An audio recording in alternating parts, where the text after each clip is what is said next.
afternoon. I'd like to welcome our radio audience members and guests to the regular Friday program of the City Club of Portland. Bryson, Senior Scientist, Institute for Environmental Studies from the University of Wisconsin at Madison. His talk is entitled, Global Warming, Is the Prediction Sound? Will be for the Benson in the Mayfair room for that meeting too. Our board host today, who is seated at the head table, is Bill Lesh, immediate past president of the club and president of Guard and Lesh. He'll have the privilege of asking the first question. The second question today will be asked by Brian Kelly, chair of the Business and Labor Standing Committee and manager of the North Portland Health Center Clinic. After our speaker's remarks, we'll open up to questions from club members. We do have two microphones today, one on my right and one on my left. Our former president suggested as we were talking beforehand that possibly we might say Democrats to the right and Republicans to the left, but I think we'll bag that one, Bill. We also have we also have blanks on the tables for written questions. If you would like to write a question, please do so and hold them up after the speaker and one of the staff members will pick them up. I will say, though, that we do give preference to people who come to the mic. Now for our speaker. A workforce for the future. What's needed could cause problems for Oregon businesses. Headline, Oregon's economic growth, changing face of workforce. Experts predict 92% of Oregon's new jobs will be in the service industry. Headline, education requirements for jobs continue to increase.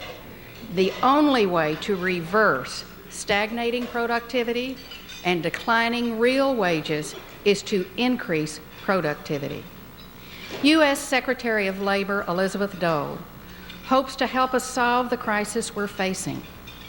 Her goals: build cooperative relationships between labor and management, guarantee that workers have healthy and safe environments, remove the last vestiges of discrimination in the workplace, provide training and support for our at-risk youth. To this job, Secretary Dole brings a solid educational background from Duke, Harvard, and Harvard Law School, a background rich in governmental service, for example, Consumer Affairs, the Federal Trade Commission, and 4.5 years as Secretary of Transportation. A background resonant with volunteer activities, Board of Trustees from Duke University, the Washington Opera Board, and co-founder of a club called the Executive Women in Government, to name only a few. Leadership for the year 2000. What's needed? Please join me in welcoming the United States Secretary of Labor, Elizabeth Dole.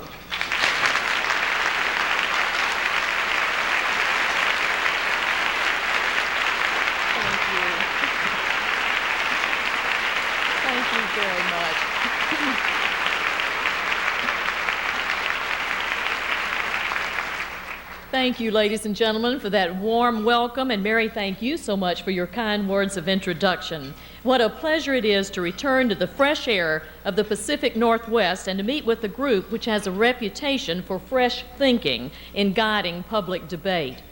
And speaking of public debate, I was asked this morning if my husband and I ever disagree on issues, since both of us are involved in public policy positions. And it reminded me of a few years back, Mary, when the Congress was considering whether or not to establish a consumer protection agency. I thought this would be a good idea, that we could combine 26 consumer offices scattered across the federal government and to really have one voice for the consumer within the federal government. My husband said, no, Elizabeth, the last thing on earth we need is another federal bureaucracy. Well, somehow or another, Good Morning America discovered that the Doles had a little difference of views on this particular issue. And so Dave Hartman, who was then the host for the program, called up and he said, Elizabeth, would you and Bob be willing to talk about this issue on our program? Sort of, you lay out the pros and he can lay out the cons, and throw a little light on this issue for our viewers just before the Senate takes its vote. Well, we thought about it and we finally agreed to do it. And my husband said, now, Elizabeth, let's make this spontaneous. Translated, that means we don't discuss it beforehand. You're getting the picture.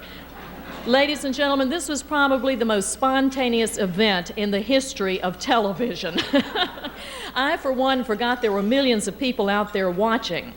And I remember Dave Hartman throwing out the one and only question for 12 long minutes. He said, do you think there should be a consumer protection agency in the federal government? And we were off and running. Well, into the program, probably halfway through it, I remember very clearly my husband saying, Elizabeth, I'd really like to say something if I could get a word in here somewhere. He said that on national television, Bill. And I said, Bob, I have not made my point yet, and I kept right on going. I just ignored the guy, you know.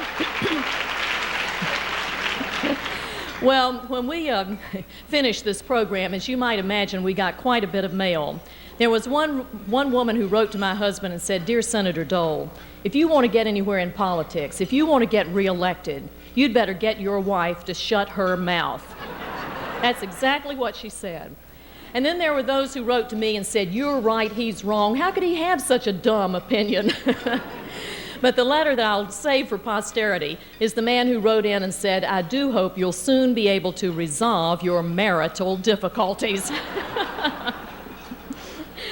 All of this by way of saying that while the Doles may have a difference of views occasionally on an issue here or there, one thing on which we most definitely agree is our respect for Oregon and her people.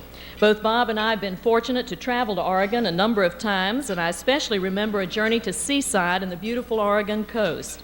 And Oregon is very well represented at the Department of Labor. I know that some of you know Carrie Timchuk, my very able special assistant. Carrie, why don't you just stand and take a bow for us?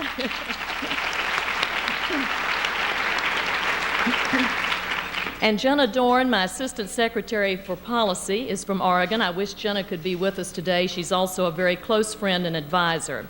Jenna was also on my staff at the Department of Transportation, where our mission was to improve the quality of America's material resources, our highways, railways, and airports. As Secretary of Labor, I have a very different mission, improving the quality of America's human resources. After all, our most precious resources. And what seized my attention when I came to the Department of Labor was the fact that we're undergoing some revolutionary changes in American business and in the American workforce. Changes that pose some very complex challenges. Challenges ill-served by short-term quick fixes that might grab some headlines, but that really offer few meaningful results.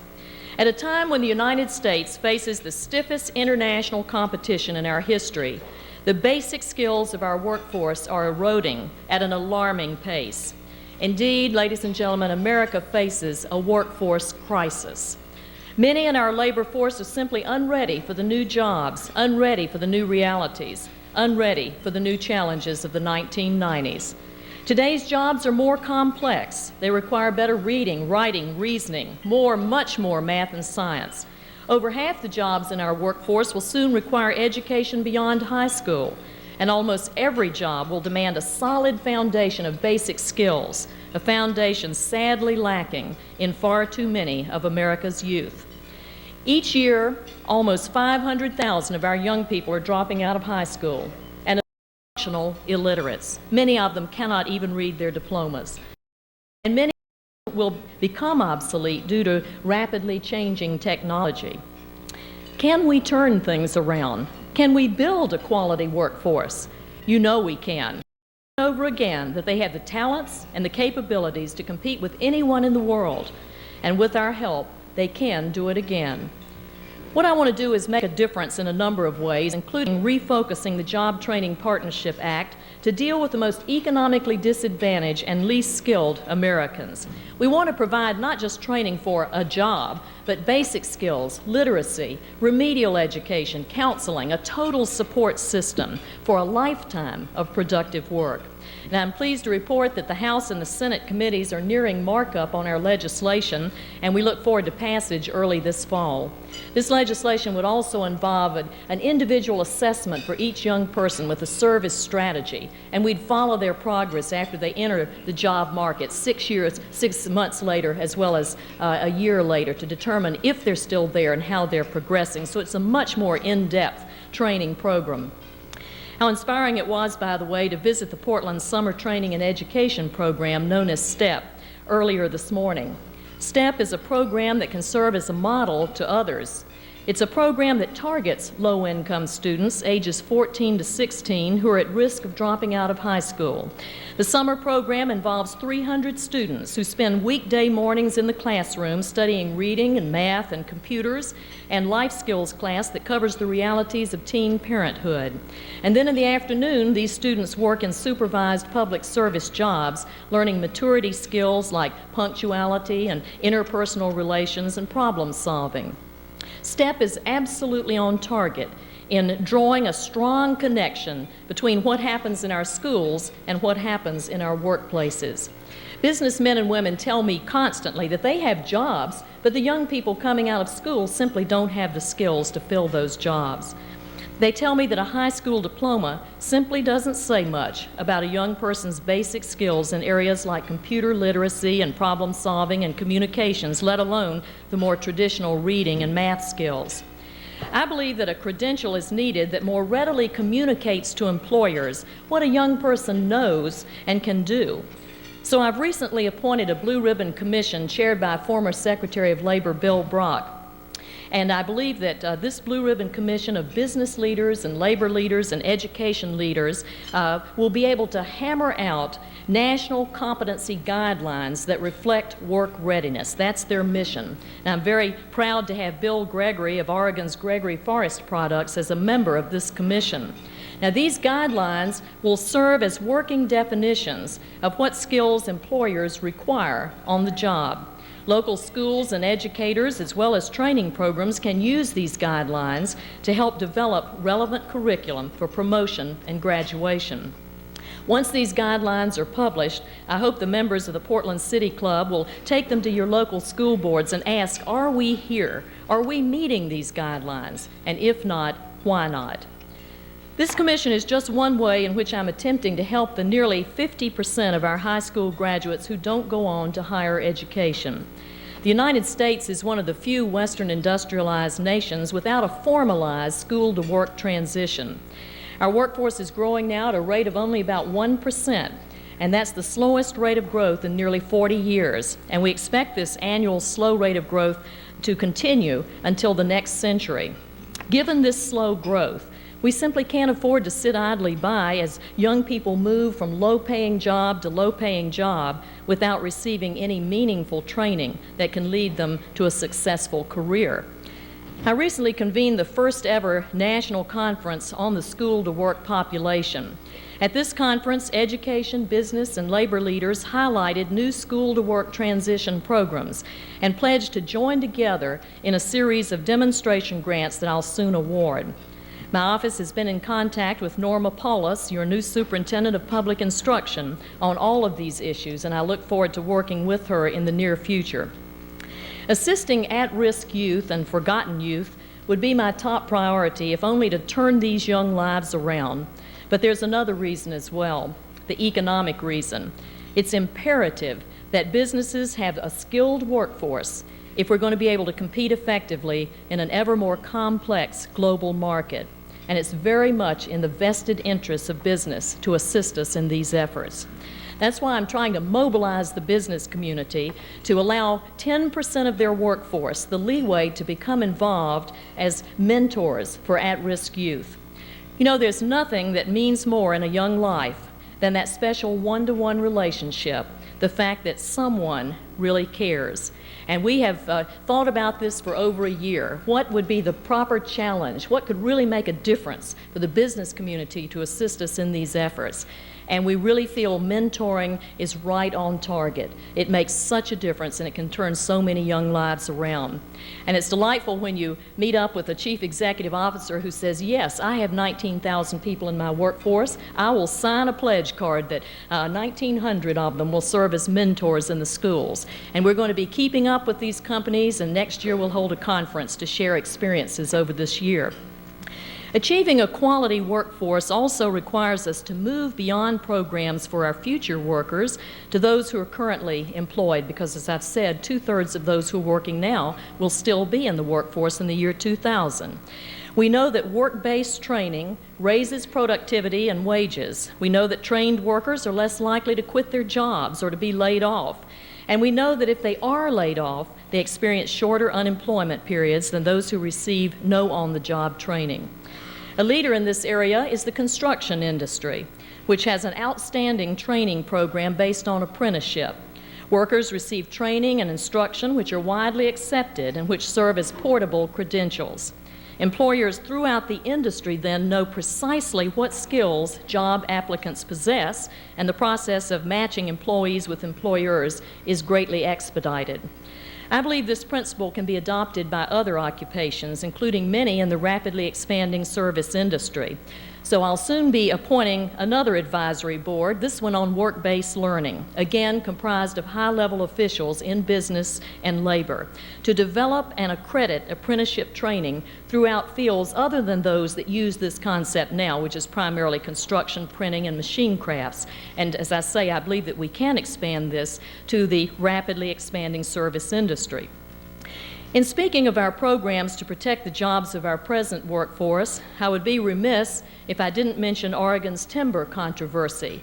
The debate over the spotted owl has spread beyond Oregon's borders. It's an issue receiving much attention in Washington, D.C. Advocates on both sides recognize that there's a long road ahead before the final outcome of the issue is settled. And like the President, I remain hopeful that a balance can be struck which protects both working men and women and natural resources. As always, you can rest assured that should those who depend upon the timber industry for their livelihoods seek training or retraining, the Department of Labor will be ready and willing to provide assistance. I believe that the Federal and State Employment Service can also play a key role in placing and retraining workers. But you know, today's employment service seems geared to the labor surplus days of the 1960s. I want to reform the employment service. I want to bring it into the 1990s. And I'm meeting now with members of Congress, with governors, with employers, with labor leaders to lay the foundation for legislation that we'll be submitting later this year or early next year. I'm under no illusions about the difficulty of this task. It's been tried before. And I've been told by some, both inside and outside the Labor Department, that the employment service is a sacred cow which should not be touched. But you know, when almost $800 million of your taxpayers' dollars goes to the employment service each year, we've got to try to rope this cow. As we work to provide Americans with the skills needed to succeed in the workforce, we must remember that there are some women and minorities who may already have all the skills required, but who are still blocked from moving up the ladder. As the Department of Labor pursues the opening of doors for women and minorities, I can't help but think back to my own career, beginning with my days as a student at Harvard Law School when there were about 550 members of the class of 1965, and only 24 were women. On the first day of class, one of my male classmates came up to me and he said, "Elizabeth," he said, "what are you doing here?" And in words that can only be described with tones of moral outrage, he said, "Don't you realize that there are men who would give their right arm to be in this law school? Men who would use their legal education?" That's how I was greeted at Harvard Law School. Those were the first words I remember, and they're forever emblazoned on my mind. That man is now a senior partner in a very prestigious Washington law firm. And ever so often, I like to tell this little story around town. Well, You'd be amazed at the number of my male colleagues in Washington who've called up and said, "Tell me I didn't say it, Elizabeth. Please tell me I'm not the one." I think I'm going to let them stew a while, don't you think? Well, today over 40% of the Harvard Law School class is female, and indeed the number of women professionals, lawyers and doctors, for instance, has almost doubled since 1972, and the number of women in managerial jobs has almost tripled. There can be little doubt, though, that a woman, no matter how well schooled, what her age, or how thick her portfolio of credentials, enters many business organizations with limited or no hope of reaching the top. The positions of power and decision-making in business are still held primarily by men. For example, of the 500 largest companies in America, just two out of 500, have a woman chief executive officer. It seems there's a ceiling, a glass ceiling, if you will, where women can see that top, but they're blocked from reaching it by invisible and impenetrable barriers. Well, my objective as Secretary of Labor is to do everything I can to eliminate that glass ceiling through our enforcement efforts, to serve as a catalyst for change in removing every last vestige of discrimination from the workplace and ensuring that women and minorities have equal access to senior management employment opportunities. We're investigating right now how senior management positions are filled and whether minorities and women are being developed for such opportunities. Specifically, we'll be examining developmental programs, training, rotational assignments, and reward structures, all the indicators of upward mobility in corporate America. And you can bet that I practice what I preach. I'm really proud to say that 62% of the people that I've brought into our senior positions at the Department of Labor are women or minorities. Thank you.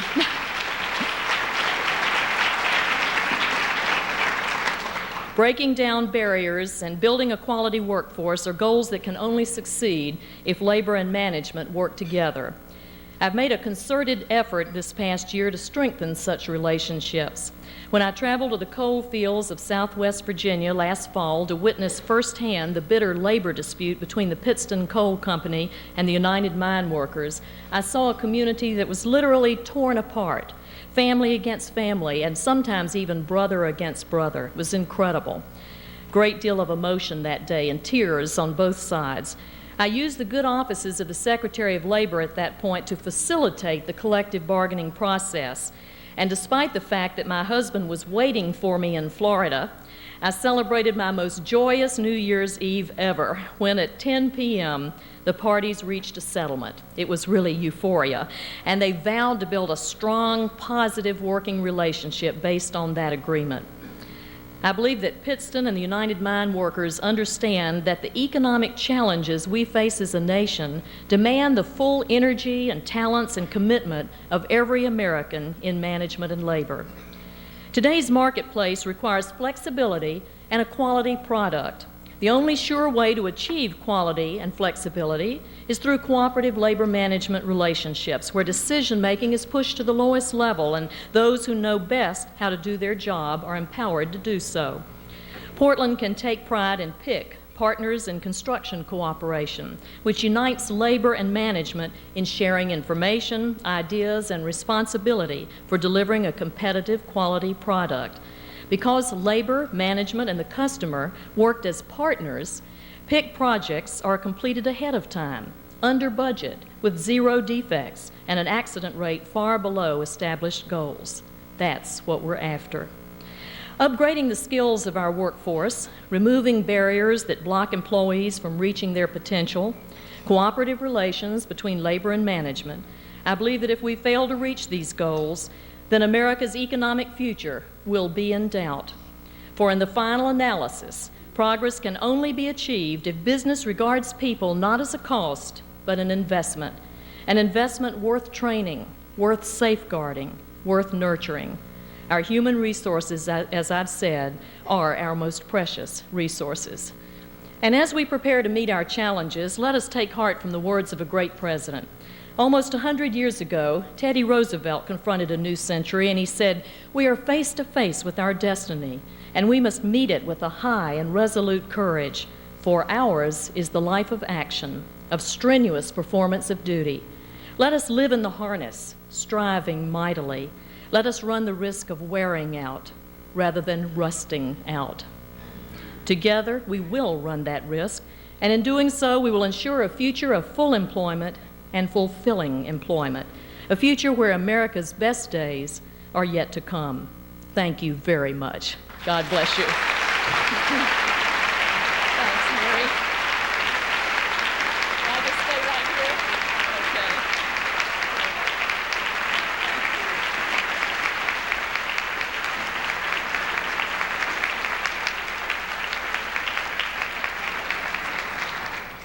Our immediate past president, Bill Lesh, has the privilege of the first question. Bill?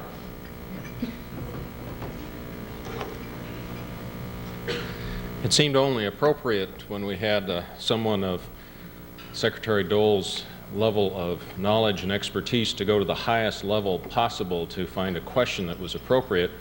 So I called Senator Dole's office to see if they had any suggestions. The only one I really liked was the rumor that you will be replacing Dan Quayle on the ballot next.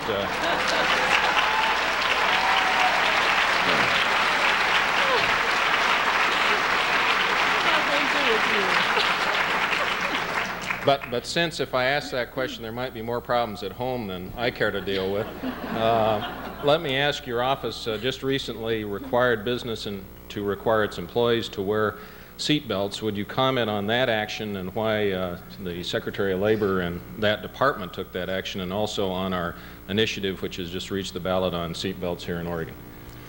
Okay, thank you, Bill. I don't know whether I would thank you or not. I have to check up with my husband. He didn't tell me about that call. Well, let me say that this week we have proposed a rulemaking which would require that all employers in the United States ensure that their employees are using their safety belts when they're on the job. And also it would require, Bill, that they utilize motorcycle helmets if a motorcycle is a part of the work in their employment. And the reason that we have done this, there would be a training program as well, a brief one. The reason we've done this is because we found that many lives can be saved and many injuries that require a person to lose time from work can be prevented if indeed this proposed rule goes forward. I want to just say, too, that I announced the rule on July 11th, which was a special anniversary for me, and I believe we would not have been able to go forward with this rule if we had not had Rule 208, which I promulgated as Secretary of Transportation. And if you will bear with me to talk just a moment about that, I think it shows you why the use of safety belts is so important.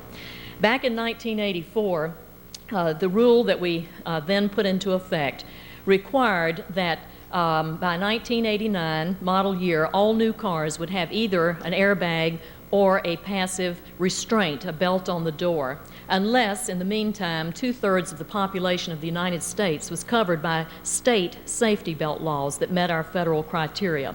What we did was put into motion a competition there between the forces who wanted state safety belt laws and those who wanted passive restraints. And we also gave an extra credit for the airbag over the passive belt. And the reason for that is that we wanted to save as many lives as quickly as possible.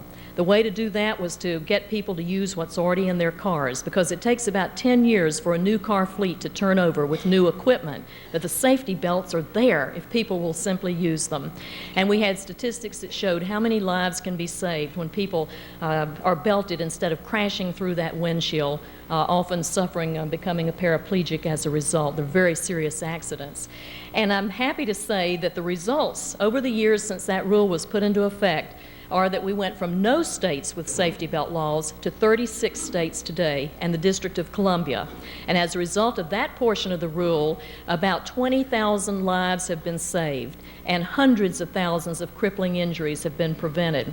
We went from only a sprinkling of cars that had passive restraints, airbags, to 2.5 million cars on the road today that are equipped with airbags, and we expect that this year alone there'll be another 3 million sold with airbags. So consumers have the the option. And we've learned that they don't go off when you cross the railroad tracks, as some people thought earlier, because they're out there now where people can see them and use them. And from no cars or sprinkling of cars with passive belts, there are now literally millions on the road where the belt locks around you when you close the door. So these are very positive safety initiatives, and I've said how I feel about this. I want to save as many lives as possible. I think this was one of the toughest public policy issues I've ever dealt with in my career, and probably the most far-reaching in its impact on Americans' lives. So I think that gives you an idea of why I think what you're doing is important in terms of your action here in the state of Oregon. But obviously it's up to you to make that decision in your referendum. We're ready for our second question from Brian Kelly, Chair of the Standing Committee on Business and Labor. Brian? Thank you. Retraining is a big issue in Oregon. We're faced right now with the loggers potentially losing jobs, but also in the nation, miners have lost jobs with passage of legislation on having less sulfur in coal. I think so it is a national issue. I was wondering if you could give us some specifics on things that we can do on both a federal, state, local, as well as entrepreneurial level to deal with the retraining of workers.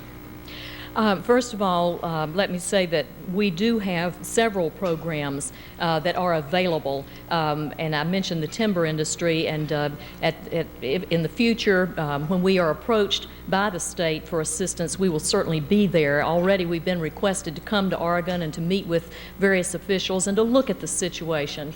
And certainly there are programs that provide, through our department, retraining. I have a discretionary fund so that when there's a severe problem, we can provide even more assistance. And there are 4 or 5 that would be immediately available, 4 or 5 programs. Certainly, businesses now are doing a lot more in terms of job training right on the premises. We find that about $30 billion is being put into job training, and that's direct. Another probably $100 billion or more is going into indirect forms of training. But I think that's going to have to be increased even more as we look to the changes in technology just rapidly changing. And I can't stress enough business working with the education community, because education is so key if we're going to be competitive in this complex global market. We've got to reform our educational process in the states. And of course, this year we had the first education summit that's ever been held with the governor and the governors of the 50 states and the president. It was only the 3rd time that we've had any sort of meeting of that sort in the history of the United States. That's how important this issue is. So I think we've got to focus on our education system, having our young people much better prepared for the jobs of not just the future, but today, and then also the retraining of our current workers through efforts in business. We're looking at what kinds of incentives might be appropriate for businesses to urge them on to provide more training. That's one of the things we're reviewing right now. But also, when there is a problem, for example, if imports cause people to lose jobs, we, under the Trade Adjustment Assistance Act, have assistance for that particular area. We believe that a better way is to provide, through the Job Training Partnership Act, assistance for any person who loses a job, not just because of imports, and to provide much more focus on job training than on income support, to give people the tools with which they can go forward in the workplace. Good afternoon, Secretary Dole. I'm sorry about that. I was talking about an article earlier. I'm Teresa Clark, City Club member. It's difficult for many people, especially women, to combine family and work into the current structure of the workplace. What kinds of structural changes do you advocate in the workplace to accommodate employees and their families and those kinds of concerns? Right, I think this is very important, and it's an issue that people are concerned about all across America. I feel with the workforce growing very slowly now, as I mentioned, it's growing at 1% a year, and that's the slowest growth in 40 years. We expect that to continue to the end of this century and perhaps beyond. Employers have an incentive to provide the kinds of initiatives to meet their employees' concerns, to be responsive to employees. If they want to attract them into their workforce and keep them, they're going to have to be responsive. What are those concerns? Child care, that's a very big one. Parental leave, flexible work schedules, flexible benefit packages. So we are urging businesses to do this. We don't favor going the route of a mandate because that means that there's not the flexibility. That's Uncle Sam saying it will be done this way, a rigid structure, rather than being able to adapt to the particular needs of a workforce. I mean, everyone may not want a long unpaid leave. In fact, a lot of low-income workers, they can't afford to be away from the job in an unpaid 12-week leave period, for example. They might prefer a shorter paid leave, or they might prefer health benefits, or they might prefer a pension, something that gives them some pension benefits, or a more flexible work schedule, or other kinds of benefits. So we are urging businesses to be responsive. We have a workforce clearinghouse in our Women's Bureau. And basically, what this does, this family clearinghouse, is to provide to any employer who wants to call information about child care, how to set up on-site or near-site child care, and many other forms of assisting in that area. But I think that this is crucial, that we be responsive, and certainly we're going to try to help businesses in every way that we can to look ahead and to make work and family compatible and not conflicting. That's going to be in their own vested interests. Thank you. Mm-hmm. Yes. Corleen Kraft, member. I wonder if you'd comment on the attitude of employers with respect to the cost of rising health care benefits, as well as their attitude toward a stronger federal role in private health care. The attitude of employers? Employers. Mm-hmm. Right. I think the concern there is, again, that a mandated health care provision will drive up their costs, and it will not necessarily, at least the bill that's before the Congress now, it will not, definitely will not, address the underlying increasing costs of health care and health insurance. That's the difficulty. It's a very complex issue. It's something we're very much concerned about, that there are probably 30 million people who don't have health care coverage in this country. But at the same time, to mandate that, once again, is going to drive up costs without answering the underlying reasons for this problem, which is the enormously mushrooming costs of health care. During the Pittston coal strike, there was one issue that was overriding, and that was retiree health benefits. And I felt that we should set up a commission and look at that issue as it impacts on the entire coal industry, and we have done that with former Secretary of Labor Bill Ussery chairing the coal commission. They're going to report back to me at the end of September, and I'm hoping that as they deal with this issue of retiree health benefits, that this will throw some light on the broader problems of health care costs and the issue that you raise all across America, because it's really a pivotal issue for the 1990s. I wish we had the answers. We don't. But we do have two commissions working right now trying to review all aspects of it, and it's a problem we're all going to be wrestling with. Yes. Oh, I'm sorry. Should I go to this side now? Okay. My name is Stuart Weiss. I'm a new City Club member. Mm-hmm. My question follows up on the previous question. Many members of this audience work for large law and accounting firms, and it seems that these firms have a very particularly difficult time dealing with professional women who become mothers at about the time they're up for manager or partner. What is your message to the managing partners of major law and accounting firms?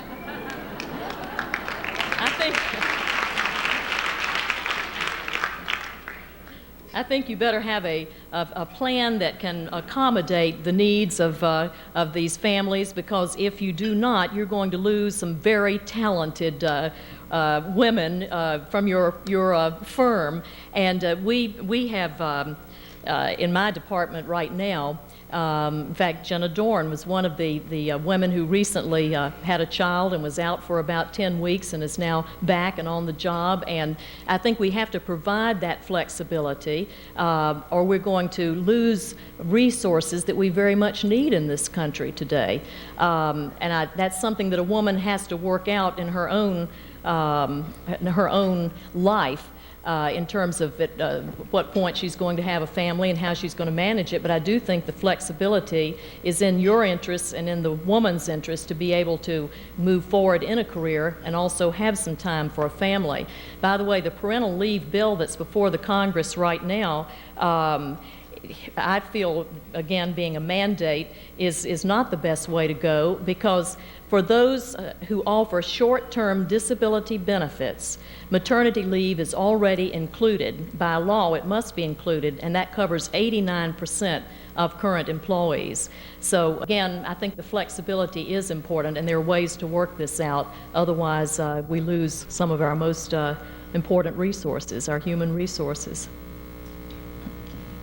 Yes. Thank you. Secretary Dole, Bruce Hall City Club member. This is a fellow Republican question. I would like to ask you, something that's troubled a lot of us, I'm sure, is when is our party on the national level going to come into the 20th century on family planning?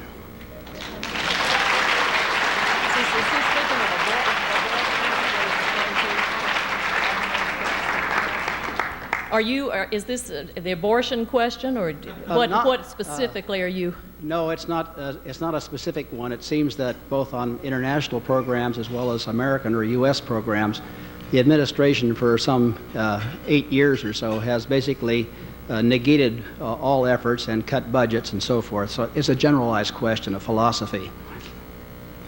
In terms of family, just benefiting families.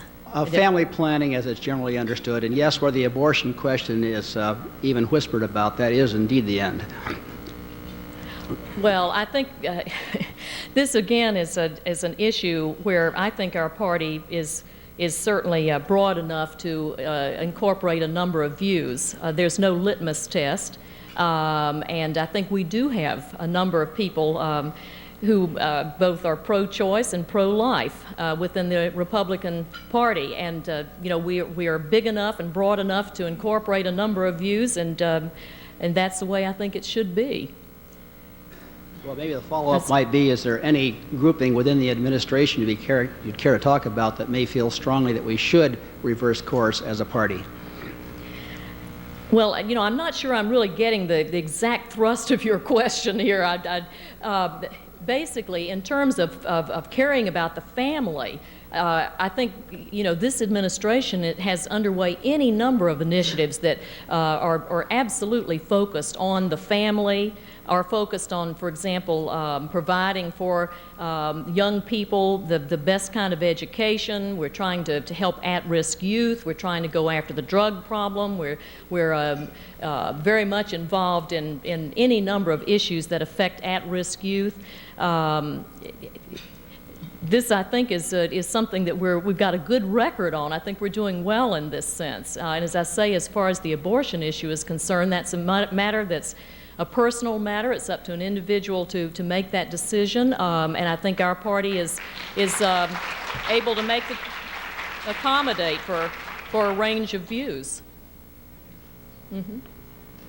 Paul Parker, City Club member. Secretary Dole, the agenda you described today includes a number of excellent planks, including, for instance, the breaking down of barriers of inequity and catching up with educational slippage and the introduction of work-based retraining programs. However, there are fundamental changes that are taking place within the workplace in advanced post-industrial economies. A couple of examples would be the dramatic demise of middle management throughout the whole of the United States, whether for women, minorities, or men. Another would be the shoe shine syndrome, a sophisticated version of which in the Northwest would be the growth of the tourist industry, so that Californians come to Oregon and Oregonians go to California.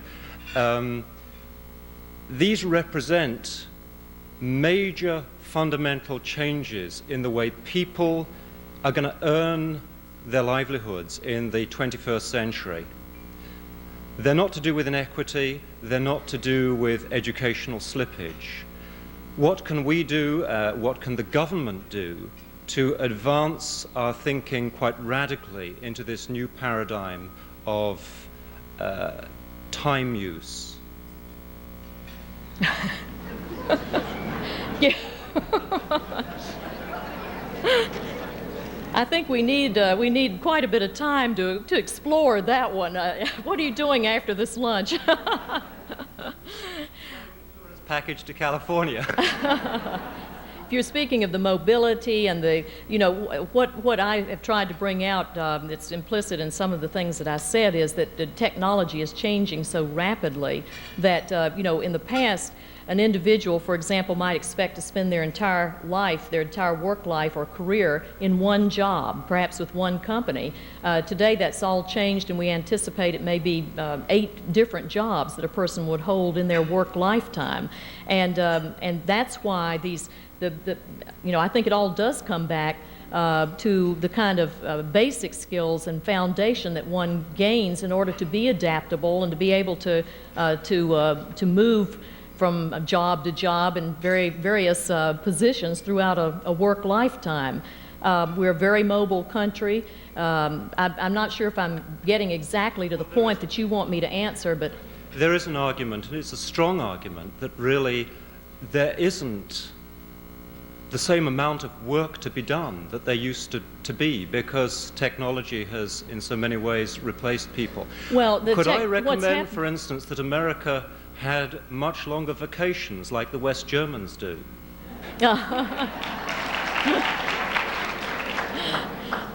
Well, I think the shift is from manufacturing, from the industrial emphasis to service-oriented economy. And again, that in most cases requires higher levels of skills.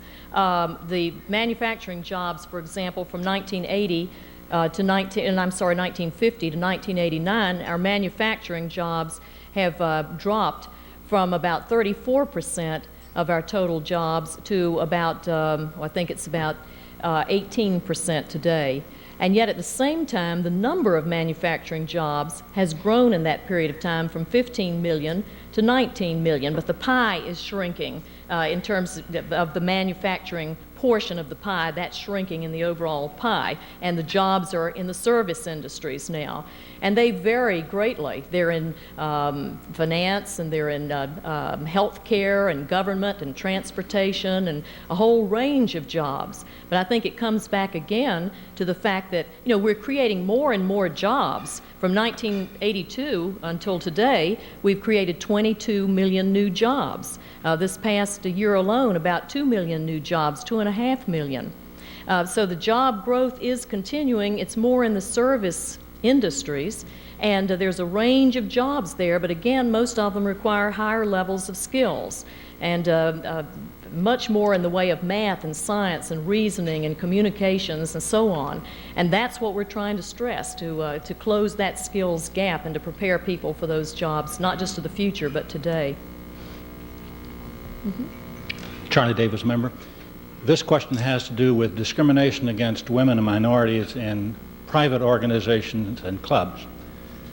Without suggesting that membership practices of all organizations are of any concern to political leaders, and without suggesting that their membership practices should have any governmental regulation, is it reasonable to ask political leaders such as the distinguished Robert Dole and other male political leaders to decline membership in private organizations that discriminate in their membership policies, and where those private organizations have economic or political influence in the community, is it reasonable to ask them to decline membership in those organizations that discriminate?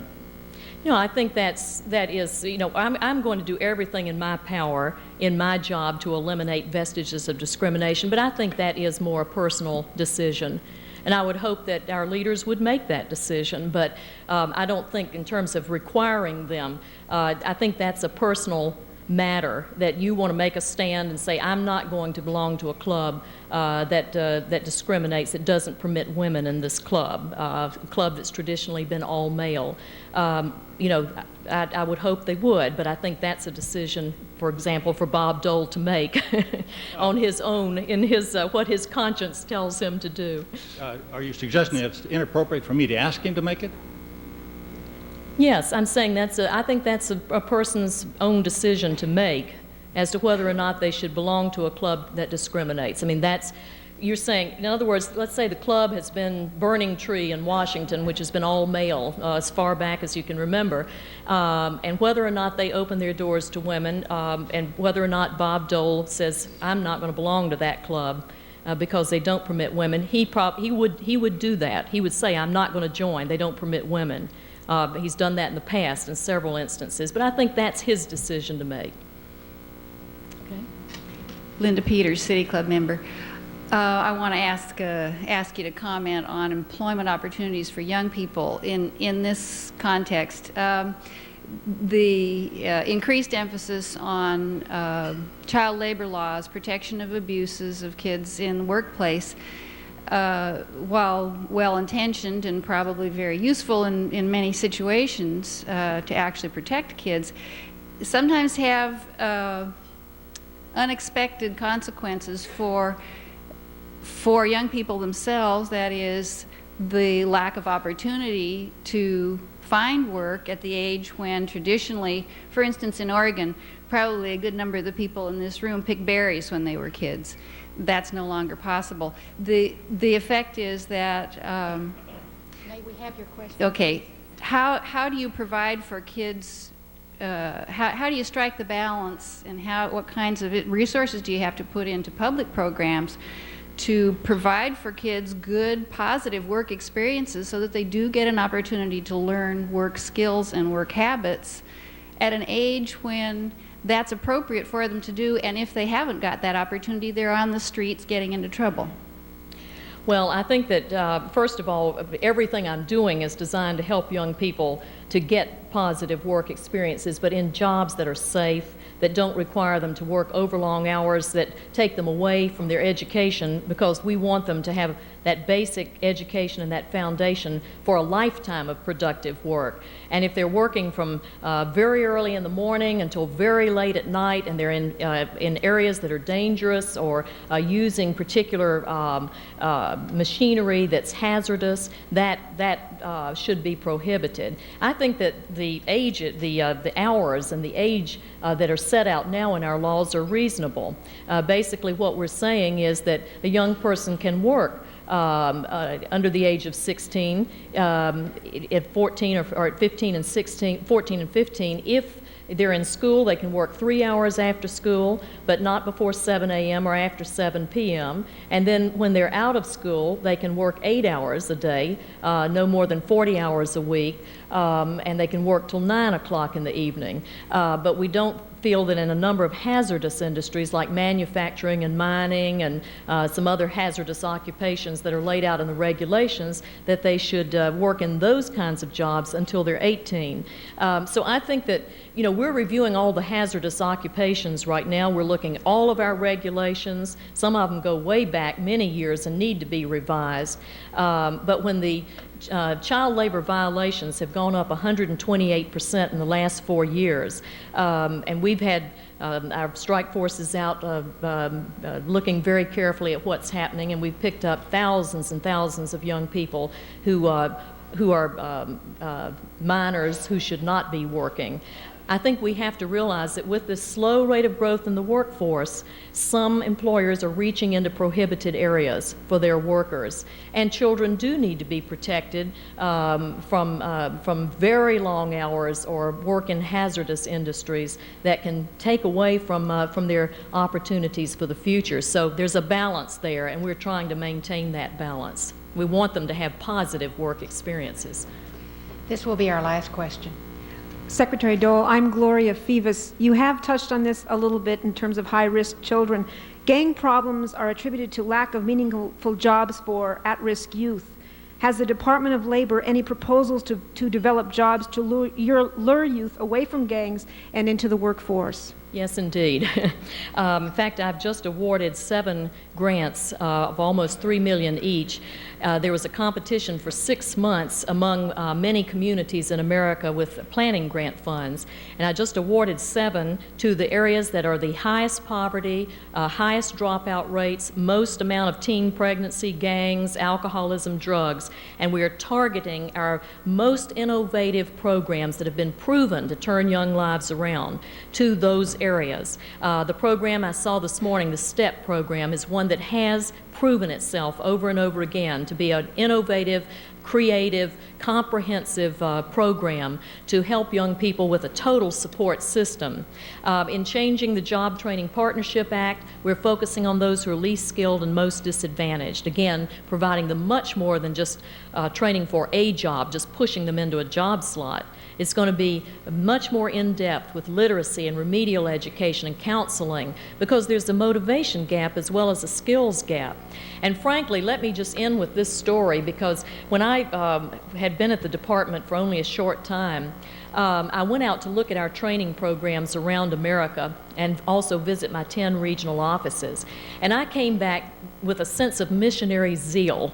What I saw out there, young lives that were being turned around from the most negative behavior, gang leaders, all sorts of behavior. And 6, 8, 10 months later, they were motivated, they had confidence in themselves, they were ready to really move out into the workforce or thinking of more education. And this made such an impact on me. I was about to testify before the House and the Senate on the Job Training Partnership Act, and I thought, why not bring them to Washington, several of them, to testify with me? Because they would make so much more an impression. I'm trying to get an 18% increase in my funds for training at-risk youth. That's another $318 million. And I want the Congress to give me that money. I'm going to bring these young people in to tell their story directly. And I can't express how emotional that experience was. Articulate 17 and 18-year-olds sitting there before the United States Senate. One of them said, you know, my name is Tim Douglas. I had met him when I was in Brooklyn, New York.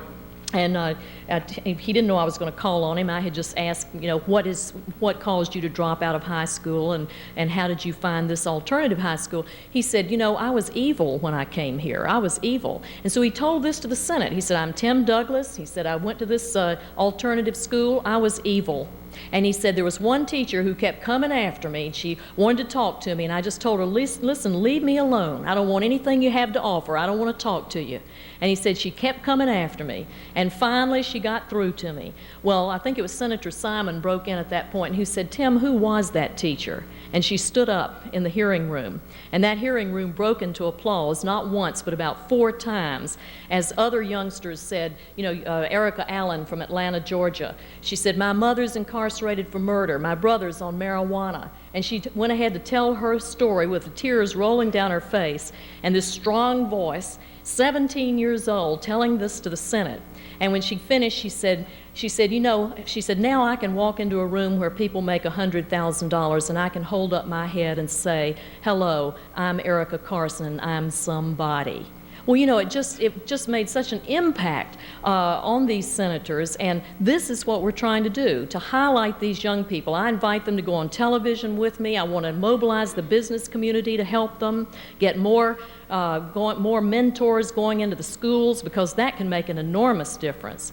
And we're setting up these projects. I've asked the Congress to give me authorization for 40 more cities where we can go into the inner city and take our best efforts and try to turn these young lives around, because I see these miracles happening all across America. And I feel like they're my extended family now, these young people.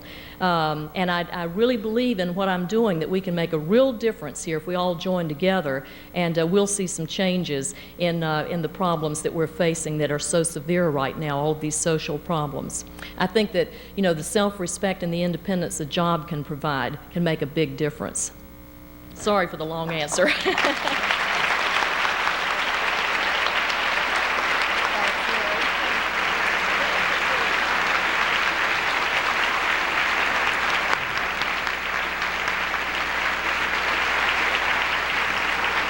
Thank you, Senator Dole. We are adjourned.